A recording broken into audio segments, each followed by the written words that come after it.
What's up, guys? My name's Jake, and if you're like me, well, you're probably tired of the Venture X.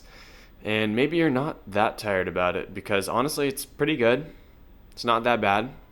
But you know what's kind of been on my radar recently is is that MX Platinum card. You know what I'm talking about, baby? Well, I got two of the best cards here in my hand. Good old Venture X and Sapphire Reserve. So I've talked a lot about my credit card strategy, and guys, I think I'm a little nervous. I'm a little nervous making this video, but I have to say, I just don't know how confident I'm feeling about this Venture X recently.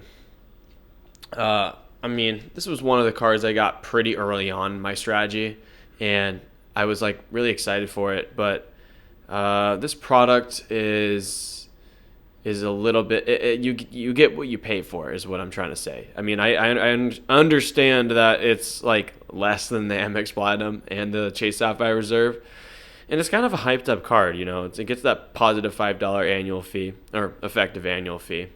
But the thing about the Venture X that's just a little bit disappointing is the workarounds that you got to deal with this card. It's not as easy as it seems, guys. That priority pass is a little weak, and I know I've kind of been the guy that keeps getting denied. I don't know about you, but I freaking still can't get into priority pass next week. Next week's Wednesday, guys, and I'm going on a flight. It's actually crazy. I'm taking a Turkish Airlines flight. So I'll let you guys know what happens if I actually get into the lounge. I don't have a lot of time, but I'm going to try to do it. So also the $300 travel credit in the portal isn't that just a pain in the pain? The freaking travel credit is upsetting to me because a lot of other cards are not offering, a huge amount of money that's got to be stuck in the portal. Like the Sapphire Reserves travel credit you can use for everything. And I'm telling you, so much more powerful, guys. I go out and as you know, I got that city bike membership. Maybe you don't, maybe you do. But I ride those bikes everywhere. And I was just riding an electric bike. I was riding it to the East Village, and that was the first time I rode it. And obviously, it's so much friggin' fun, bro. But no, I was riding this bike, and since everything's been free for me since I've been using the regular bikes, when I docked this bike, the electric one, and I saw that it charged me. It's normal. It's normal to get charged. It's like 17 cents. It's reduced with the membership. But I got charged like $2, which is expected. And I was like, okay, that's all right. But I actually kind of forgot the travel credit will cover that. And I didn't know that it was like covered until I logged into Ultimate Awards and I saw travel credit there, guys. I literally was like, I was looking at my statement and I saw right on the Chase statement, travel credit. It says like $300 travel credit, and it subtracted like the $2.18 or whatever I used for the bike. So the travel credit's working very effectively outside the portal. And I also took an Uber on like last Friday night at like 3 in the morning, bro. Honestly, it was like 3:30 in the morning. But that was also covered. $27, not that bad of an Uber. That was fucking covered, bro. It's exciting to see that for the Sapphire Reserve. And, this is where I'm going back to that Venture X. You don't get that with the Venture X. It's got a lot of limitations. And then I'm telling you, it's only going to get worse, guys.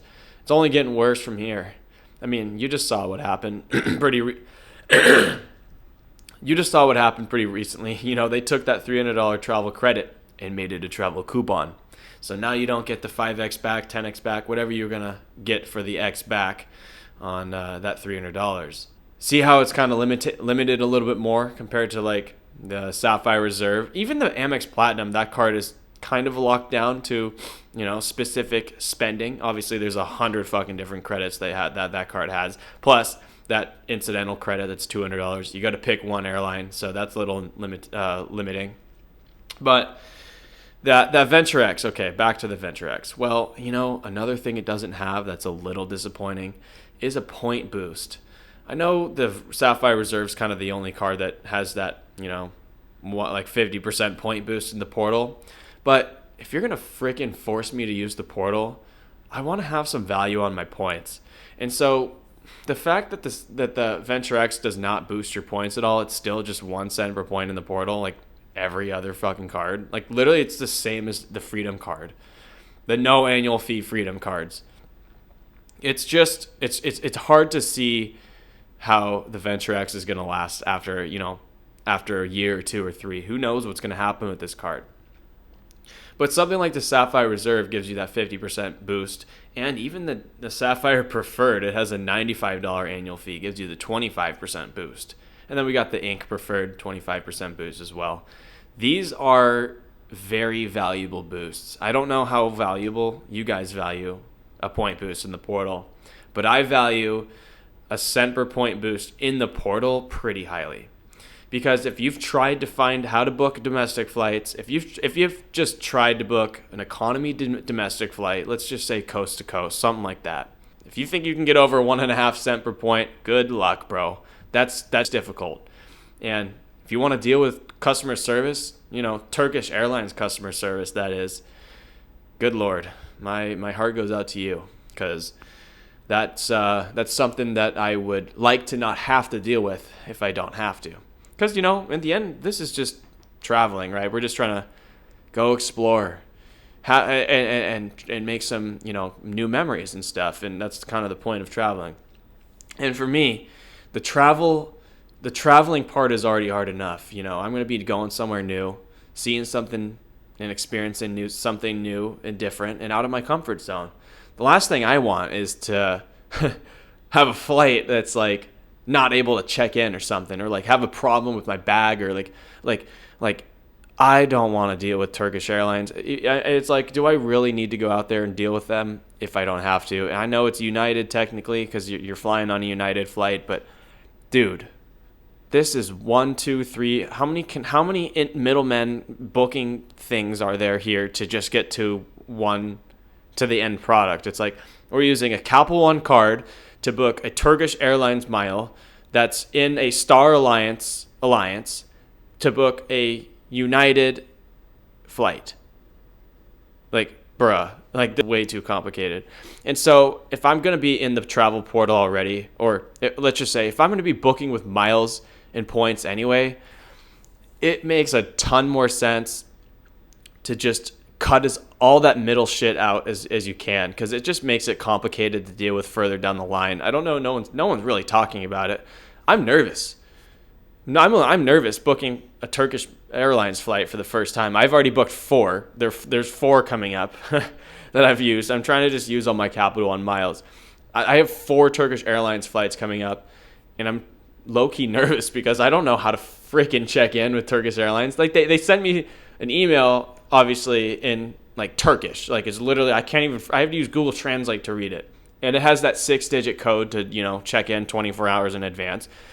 Hopefully I can check in. Like, who knows? I mean, I don't know. I'm kind of nervous. Dude, I booked a flight for my girlfriend too with Turkish Airlines. And it was going to be my first time doing it. I was going to actually use that as my first Turkish Airlines experience. It was for the ski trip in January. And she was like, what are you doing? She's like, what the hell are you doing? Like, Turkish Airlines? Aren't we going to Colorado? And I'm like, shit, babe. It's going to work. I promise it'll work. And so, I realized I should probably test it out for myself. And I'm going home around Thanksgiving time to Seattle. So I figured, I guess I'll try to book some Turkish Airlines miles there, and I'll try it out. So I'm actually going to be leaving here pretty soon, and hopefully it works. I think it should work, but it's all right. It's just a lot to deal with. And so this is why I'm pretty happy with Chase's 50% boost in the portal. I mean, if we're already going to be booking in a portal and not directly with the airlines, which I personally would like to just book directly with the airlines if I could, I want it to be like simple and not have so many steps. And so the Chase Sapphire Reserve is easy to get value, and it's only one layer of steps. You're just booking in one portal. You're booking like an American flight or an Alaska or United, just right there in the portal. And yeah, you got to book it through Chase portal, and you have to deal with their customer service if something goes wrong. But, I think that's fine. It's not that big of a deal. I mean, like I said, I would personally love to just book with directly at the airlines. But those are the limitations I've discovered so far between these two cards. And it's mostly the Venture X. I think the Venture X is a loss leader. I think Capital One's playing in a game where they are not familiar. They're not familiar. They're in uncharted territory right now. As you guys know, Capital One's a subprime target lender. So they don't know what they're doing here. We're comparing Capital One with American Express recently, and Capital One with Sapphire. Like who thought that was going to happen, guys? I didn't think that was going to happen. But yeah, that card. I mean, you can see how they're not. They're kind of. It's like it's a wolf in sheep's clothing. I mean, well, maybe I'll say it's the other way around. It might be a sheep in wolf's clothing. Yeah, that sounds about right. I can tell this card is playing in a game where it doesn't know the rules. It doesn't know how to play. I can tell this card doesn't belong here. And yeah, I guess you can kind of categorize it as like a sub luxury card because it's like a $400 annual fee. You know what I'm saying? The other cards are like $550 and I don't know, almost $700. So it's a little different, but still, it's targeting those same high spending, luxury style like traveling people. Like I guess you can say you and me, but hell, I don't spend that much money. I spend only it doesn't matter, but you know what I'm saying. It's like I can just feel that this card is not profitable for Capital One. They are not experienced and they don't know what they're doing, and that's why I fucking love the Sapphire card because this card's been around for how many years now? It came out in late 2015, or I think it might have been 2016. But this card is boring. And honestly, boring is better. You want to know why it's better? It's tried and true. This is like a Toyota right here. Honestly, this card is just, it's got it. It's got that dog in him, bro. Like this shit will keep on going. I know it's boring, guys. I know it doesn't have the best effective annual fee, but there's the little details that matter that cover the rest of it. And that's what people are definitely not talking about at all. I mean, customer service is better.